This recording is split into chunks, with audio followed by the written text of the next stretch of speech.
So, welcome to Kravlife. I'm Paul Simos, and I have a special guest with me all the way from Singapore, Mr. Jacob Van Rem. How are you doing, sir? Very good. Paul Simmons, thank you for having me. In present times, I think there's a lot that we can share cross borders, and we can learn Mhm. from each other, and we can build the community, make it although it's international, make it a global passport. Yeah, I fully agree. The more we work together, the better Krav Maga gets. So, for our audience that may not know where Singapore is, can you enlighten us? Okay. It's historically Mhm. Singapore has been part of the Malaya. Mhm. So it's a new branch, just like how Israel was part of Palestine. Singapore came about in around 1965, Mhm. and we are just a small island nation, and we have grew significantly in terms of post-industrial revolution. Um, Relying on our neighbors. So our neighbors from all countries, we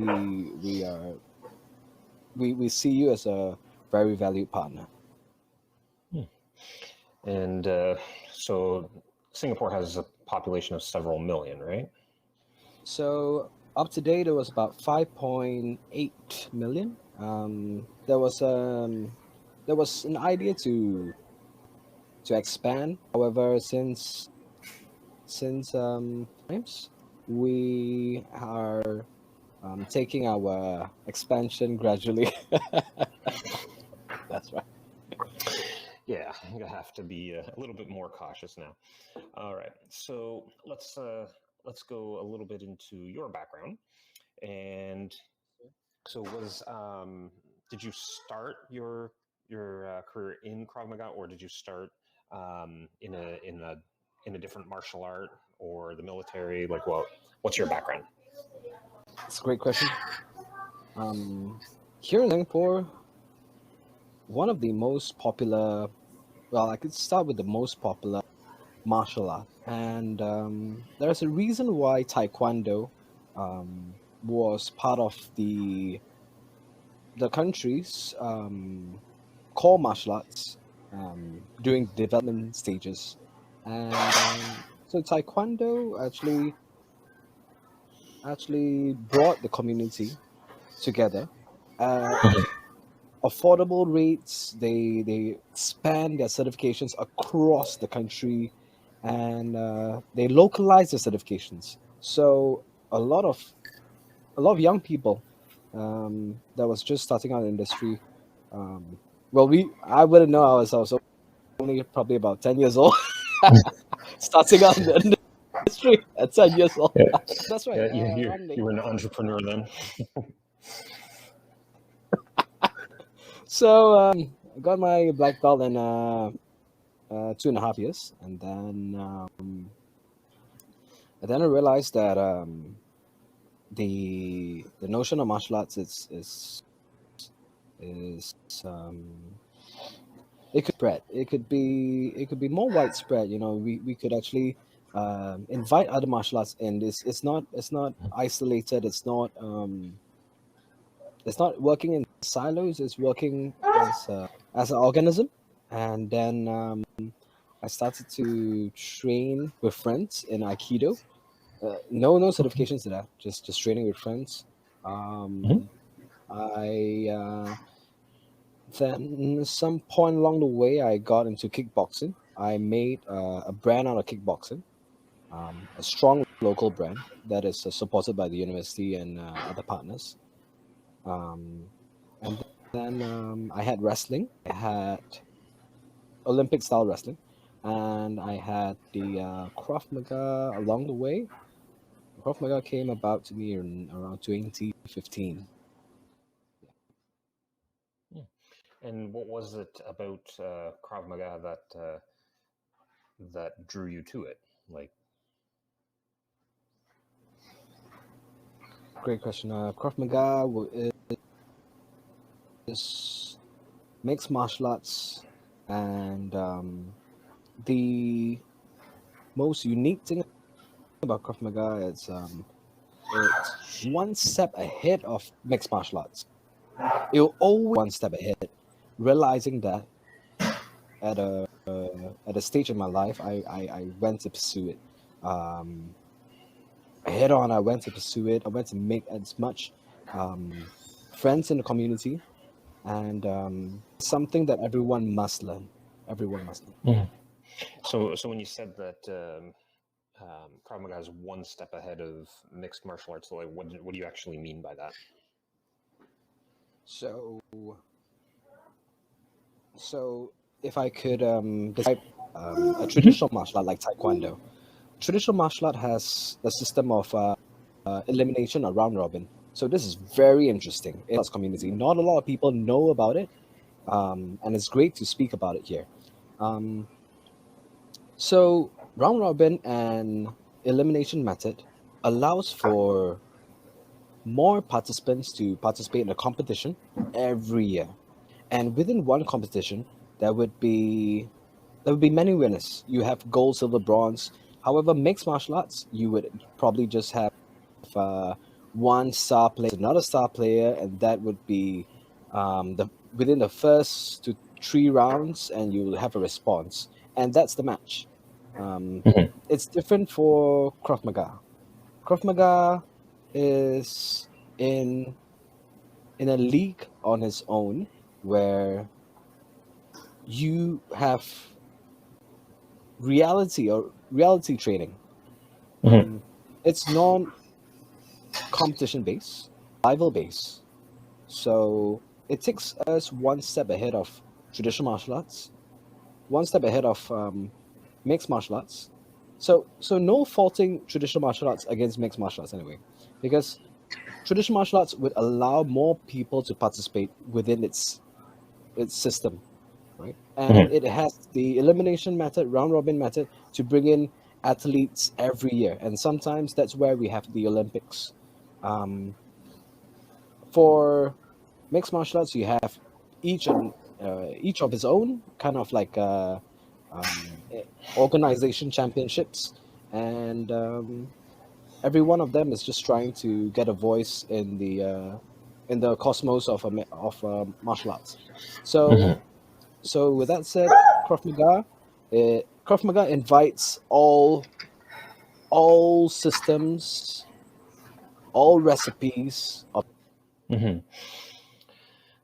So so yeah, so here's the age old question: do you even consider Krav Maga a martial art, or a because a lot of people refer to it more as a self protection or self defense system rather than a martial art? you you would need leaders to actually bring in the components of a martial art and martial art based leaders, and where it's self-defense, you would need self-defense leaders to bring in that component. um, these two can be divided into two components. um, in self-defense, in reality training, we mix all factors. Now, the people who do not see Krav Maga that way, it would be enlightening for all martial art leaders to actually recognize that it's a system that builds upon every other system, Mhm. and that's what allows every other martial artist to be invited to Krav Maga to participate. Mhm. Yeah, because Krav Maga just borrows um, from anywhere, really. Like whatever works best. Real Krav Maga doesn't care where it comes from as long as it works. Um, what is what is like your kind of philosophy on Krav Maga when you're teaching your students? So we are at the we are at a stage of development. Mhm. When I have shared Krav Maga with our participants, the philosophy is to build on mixed martial arts. Mhm. It'll be very realistic philosophy because um, in any community there'll be tension. Lately, even more tension in current times. Mhm. Um, Tension, and when that is in your consciousness.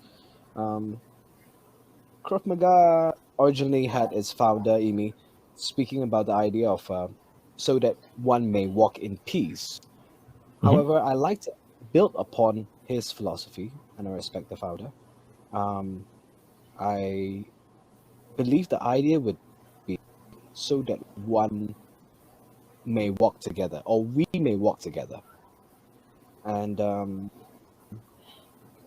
that is that is the philosophy where we are all inclusive, Mhm. and we would like to have a common ground before we go into the special mechanics of Krav Maga. The common ground is mixed martial arts, and we would then pick that and build upon that, and even build ourselves upon that as well as Mhm. instructors as well. Okay. So do you focus in your Krav Maga instruction more on um, the kind of de-escalating and avoiding the conflict, or is it more about aggression? Is it more about self-defense? What part do you see as most important? It's uh, it's funny that you say that because in I had a question of my own master when I learned Krav Maga from him, and I asked him, "What's the?" I asked him along the same question that you shared with, a little bit more refined. What's the application of Krav Maga in context of the law? Mhm. So I got to study a little bit of the legal aspects within my country, and I could share for everyone that's listening. Mhm. In Please Singapore, do.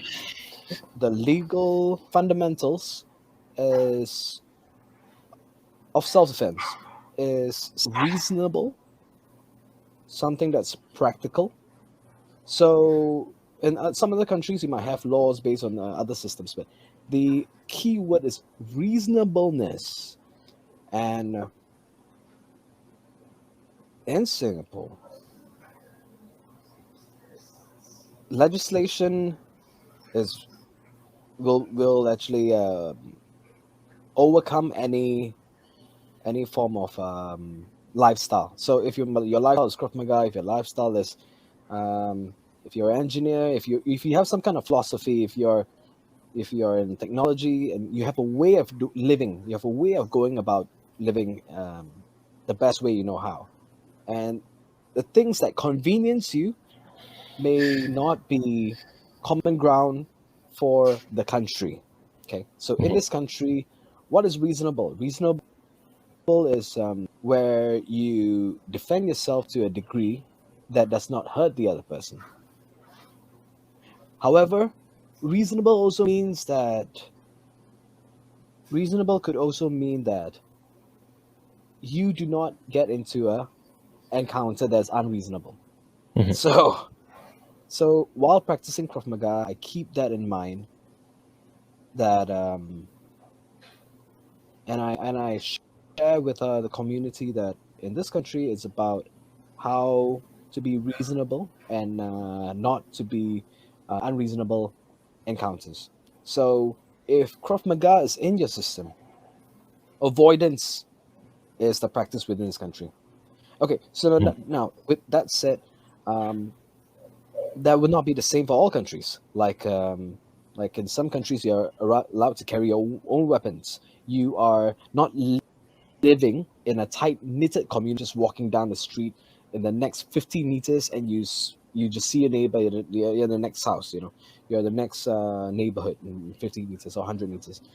That is how the country is built. It's small, so everything is built to precision. However, if you're living in a country where you're isolated, you're in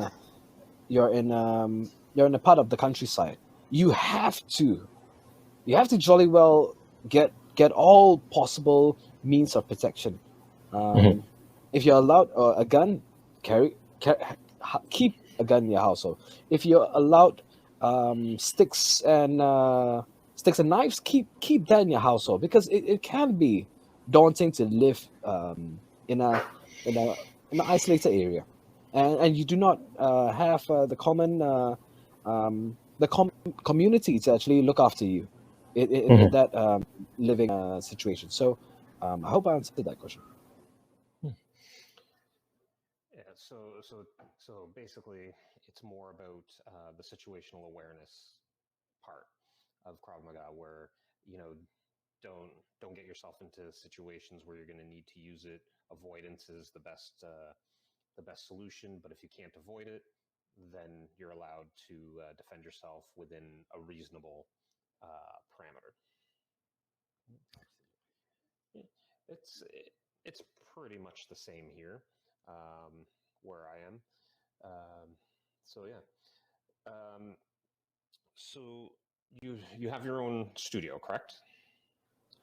Yeah, Okay. we have an instructor training.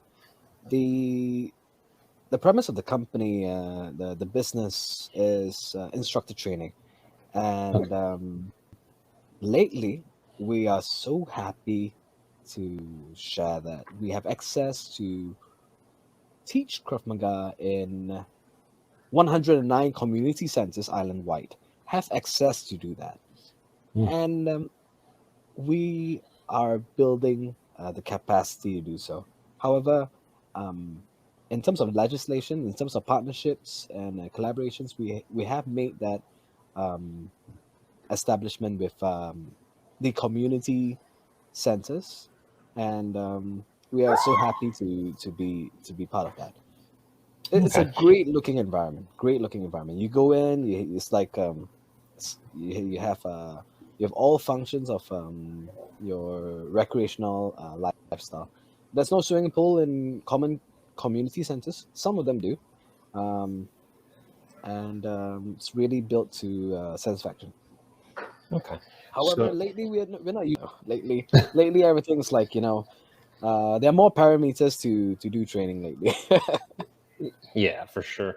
I'm not sure I'm understanding. So you only teach instructors, or do you have just like regular citizens that you teach as well?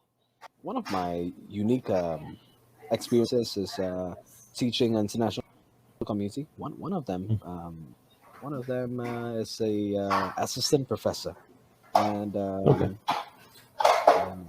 really highly qualified. Another one of them is an engineer, and then individuals, university life individuals. Yeah, we are well connected to teach these individuals. We have provided them grades. Mhm. I And hope I answered. oh, nice. So do you have like specialized training courses? So one where you're teaching instructors to teach civilians, another where you're teaching for law enforcement, another one where you're teaching for military, or is it just one? It's a great question. We we had a arrangement with the military prior, and we were just coaching them an exercise program. It was an exercise program. It was for several military camps, and we we had some satisfaction ratings. So we had a survey conducted, and then they gave us a good feedback. So we built upon that with the police force, with the military. It happens in seasons, so it's very seasonal, Mhm. and and we we welcome partners that actually are active internationally. So if you are active in other countries, we get excited, and then we look at the profile, and then we also invite partners as well. So that's pretty cool. Hmm. And do you get a lot of opportunity, or have you had a lot of opportunity to train in other nations? So so I had a program done in I had a collective program done in India. It was enrichment for myself rather. So that was one, and then we have training lately through online platforms, online utilities, with a partner from Israel, and that's where we get additional uh, rankings and certifications. We build upon our international partners for this. So so yeah, Israel, India. Um, we're hoping to expand, of course. The neighbor and the neighborhood. We have the Philippines. We have Malaysia. Indonesia is just a boat ride away. We have um, a big player. We have China. So Mhm. we hope our skills are transferable to all nations, and Mhm. I would see that the type of training, it's more of border security, um, more of broader security, more of some kind of building the strength and the strength of the population, the strength and fitness of the population, Mhm. and nothing so far that is especially about conflicts. Um, I was thinking the other day, the biggest offense the all nations has is nuclear weapons. So no one actually has more power than that. Yeah. So absolutely, mere mortals with elite training uh, are are looking to build fitness Mhm.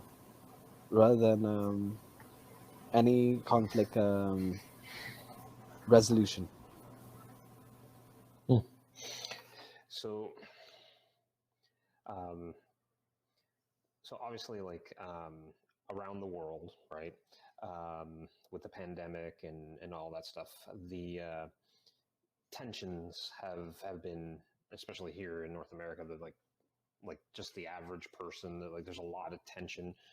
There seems to be an increase in violence and violent crime. Um, is What's the situation on the ground there in Singapore?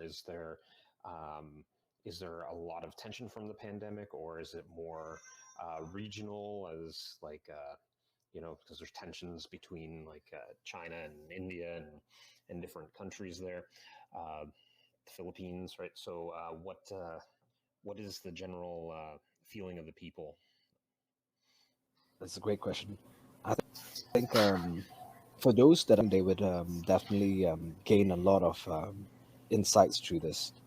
This is my It's also my observation as a researcher as well. Mm.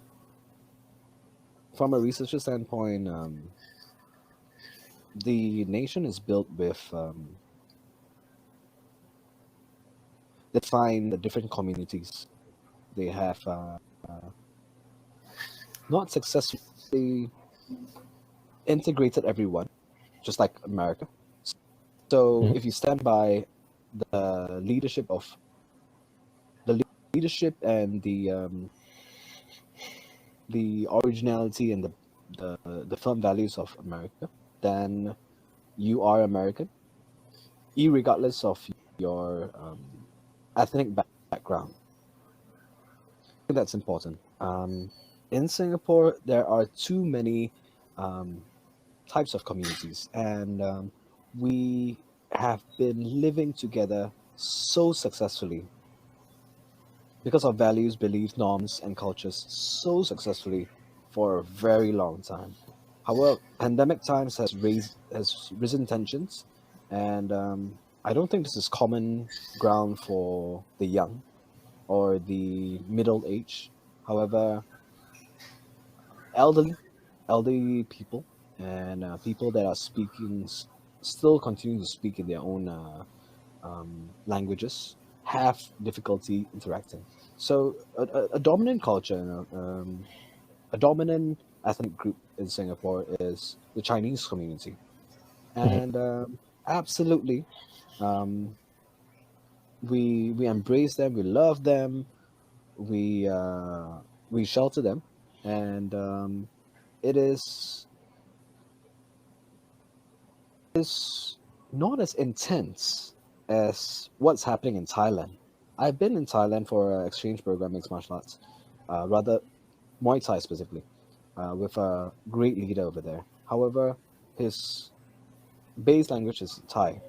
I went to university over there to actually find out more about their practices. I wanted to learn about their university culture, and I found out that the language is segregated.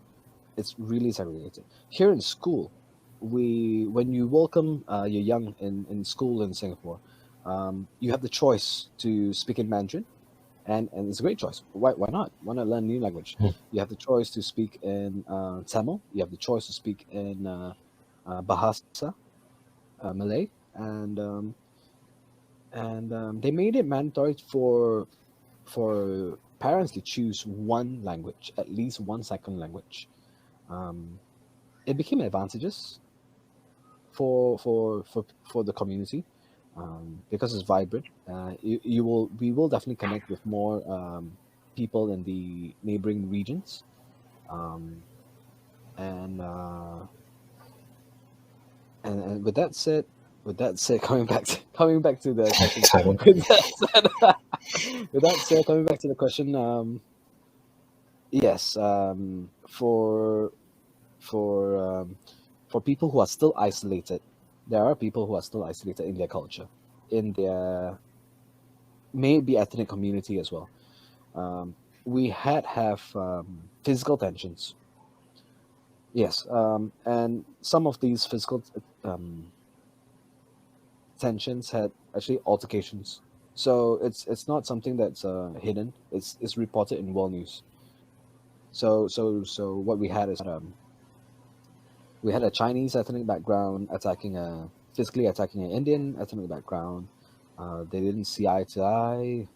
They had their own ideas, values, belief, norms, um, and the community became a bit more. Certain communities became a bit more aggressive, right? Um, so primarily, the country was dominated with the the local culture was Malay, right? So Malay, and and then there were a lot of Chinese people out here. So then they expand, and then this country uh, became good friends with China because of its majority population. Mhm. So with res- it brings nervous energy to some people when we hear um, a majority attacking a minority. So Mhm. that is of concern, and that is of international concern. Mhm. And yeah, you never actually finished talking about your observations in Taiwan. Oh, Thailand. Or, oh, it was Thailand. I thought you Speaking said of Thailand, Taiwan. speaking of Taiwan, Yeah. speaking of Taiwan, well, I had a trip to Taiwan right before the pandemic hit, Hmm. the international um, communities, and I was giving out oranges over there. Now, what later I found out? I found out hydroxychloroquine and vitamin C. There was a research. This cocktail actually um, helps reduce oxidative stress. So when we wear masks and we do training, we're doing a breathing through our lungs. We're hyperventilating. some people may actually have a severe lung issue, or when they cough into their mask, they may have the severe lung issue infections because of this. So lower oxidative stress helps with the community that was practicing exercise, and that was what I did with Taiwan right before I came back to Singapore. And boom, everywhere was on lockdown. All governments was on lockdown, and I advocated that fitness ought to be something that is continued. Um, Yeah. it was a serious matter because you cannot have places that teaches you sports science, universities that teaches you sports science, and when there's a pandemic, everyone stops moving. The disease will hit us even harder. So Mhm. people were still outside jogging, whether they were doing Krav Maga on their own. They were they were they were in the physical activity, and Mhm. I was advocating for that, for the elderlies, for the youths, and for the adults, and we managed to actually get our ideas heard, and we thank logical reasoning for that. Yeah, definitely. There's plenty of research to show that exercise helps with fighting off disease, right? That and a good diet. Um, so, so you believe that? Excuse me. So like what utility do you believe that Krav Maga has in a community, right? And for the realities that we face today. So Krav Maga has the utility of bringing all martial arts together and Mhm. raising the standards of self-defense. All martial arts together, raising the standards of self-defense, Mhm. um, in common ground, non in a non-religious way, non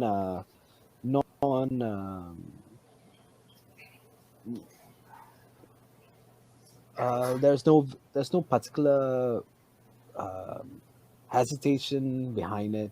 It's a universal exercise.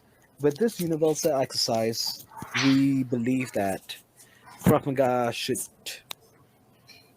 should be part of all communities, and it has a utility in Singapore, particularly to integrate the international community with the local population, and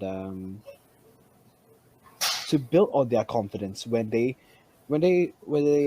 are here in a foreign land, when they're here in as expats. So Mhm. so that's one huge utility, very huge. Um,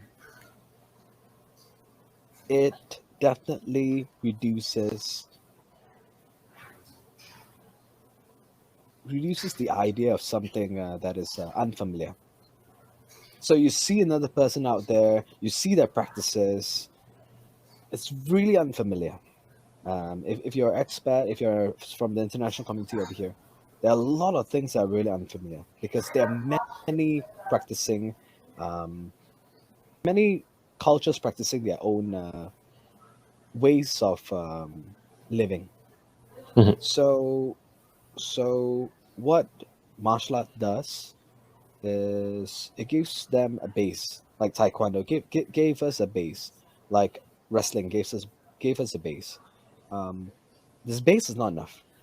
This base, then we know that so far the superior art form is mixed martial arts. The Mhm. idea that there is an idea that a superior art form is mixed martial art because you cannot be in full contact with some rules without damaging the body significantly, without Mhm. severely damaging the body. With one person severely injured, that is that is the rawness of self-defense. Mhm. In the community where you have in the community, in the past you have sticks and stones. Now where you are, you have we are in a concrete jungle. We are not bound by the rules of the ring. So Krav Maga actually invites everyone to learn about how we defend ourselves in the concrete jungle, Mhm. and that is the huge utility. It brings people together, lowers the barrier of unfamiliarity in any aspect. So it definitely creates friendships, and I have been good friends with many of my participants. I still keep in contact with them. I still ask them come back for training. Mhm. Um, in even in pandemic times, and they do, and that is my belief that so that one may walk in peace, so that we may walk together. So that's the utility. That's the initial utility. Now beyond that is um, is how leaders in Krav Maga, good Mhm. leaders, non-isolated leaders in Krav Maga can be very traditional. Yes, Krav Maga can be traditional, and we do not want Krav Maga to be too traditional. No. So Krav Maga is a developing form, um, and that is the other utility because it's in constant development. When I say it's in constant development, I do not mean that its foundations are rooted. Its foundations are rooted in one of the biggest nation building in Israel, nation building formats in Israel. So because it's rooted there, it protects the people from something that's unfamiliar, and that was its premise. However, because it's developing in the sense of bridging communities together, Mhm. that is something that lowers resistance for and restrictions. Um, yeah, so it's Krav Maga is not it's not entirely Israel's Krav Maga. No, it's the entire world. It's craft life. I like how you work that in there. Yeah, it's true. Like Krav Maga has evolved way past its original foundations in much the same manner that Brazilian Jiu Jitsu has evolved past its original foundations and has become an international um, an international. It belongs to the world right now, and it's not exclusively Israeli anymore. Just like Brazilian Jiu Jitsu is not exclusively Brazilian anymore. Um, anyway, so those are some awesome insights, and I enjoyed uh, discussing this with you. This the more philosophical side of Krav Maga and where things need to go.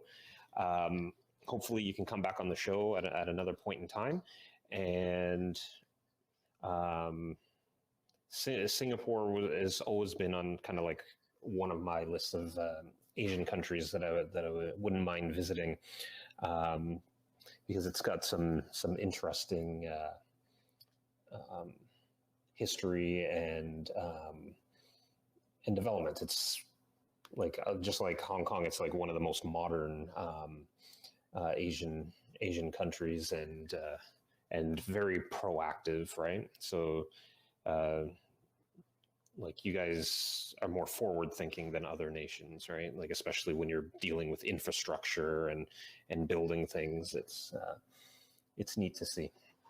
But anyway, I wish you the best of luck with coming out of the pandemic, and hopefully you can be on the show at another point in time. Thank you, Paul. And I have to also thank my foundations with Singapore Krav Maga Force, with Singapore Kickboxing Club, the foundations that has created the best people that I know. What I do and I hope to achieve is providing quality instructor training, and we have our regular classes as well. But quality instructor training for more of the local populace and international populace to actually have a career ahead of them. We are the starting point, and what we are doing today as well, we are the starting point of building more careers in Krav Maga, building the community in Krav Maga, and the same as your wishes to Singapore, my wishes to North America as well. Perfect. Thank you. We will also make sure to list your contact information. I'll get that from you afterwards, and we'll list your contact information. So if anyone wants to book training with you, maybe have you over into North America to come visit and do some training. All right, that would be awesome. All right, sir. You take care of yourself, and we will see you next time. Kida.